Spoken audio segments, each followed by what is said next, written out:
Hi. ഇന്നേ ഞങ്ങളുടെ വീട്ടിലുള്ളൊരു കുഞ്ഞൻ ചെമ്പകത്തിനെ കുറിച്ചിട്ടാണ് കേട്ടോ ഞാൻ പറയണത്. ഞാൻ ഈ ചെമ്പകത്തൈ മേടിച്ചിട്ട് ഏകദേശം 2.5 മാസം കഴിഞ്ഞു.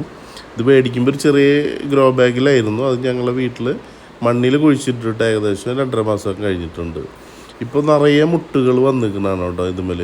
നിറയെ ഡെയിലി എങ്ങനെ പോയാലും ഒരു 2-3 പൂ എങ്ങനെയായാലും ഇതുമേലുണ്ടാവും.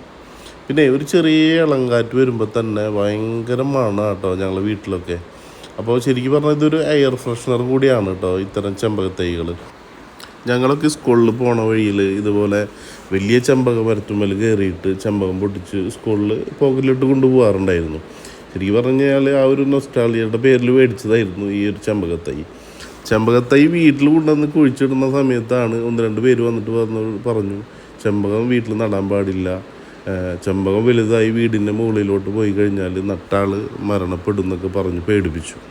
അപ്പോൾ എനിക്ക് ആകെ പേടിയായി. അങ്ങനെ സംഭവിക്കും? രണ്ട് കൽപ്പിച്ച് ഞാൻ എന്ത് ചെയ്തു, ചെമ്പകം നട്ടു. അങ്ങനെ ഒരു അന്ധവിശ്വാസം വെച്ചിട്ട് നമുക്ക് ജീവിക്കാൻ പറ്റില്ലല്ലോ. അപ്പോൾ എല്ലാവരും വീട്ടിൽ ചെമ്പകം മേടിച്ച് വയ്ക്കുക. ചെമ്പകം നട്ട് കഴിഞ്ഞാൽ മരിക്കും എന്നൊക്കെ പറയുന്നത് വേറൊരു അന്ധവിശ്വാസമാണെന്നാണ് എൻ്റെ വിശ്വാസം. അങ്ങനെ നമ്മുടെ കേരളത്തിൽ അങ്ങനെ ഒരു വിശ്വാസം നിലനിൽക്കുന്നുണ്ടോ ഇല്ലയെന്ന് എനിക്കറിയില്ല. നിങ്ങളെന്തായാലും അത് അങ്ങനത്തെ വിശ്വാസങ്ങളുണ്ട് ഇല്ല എന്നുള്ളത് നിങ്ങളൊന്ന് കമൻറ്റ് ബോക്സിൽ അറിയിക്കുക.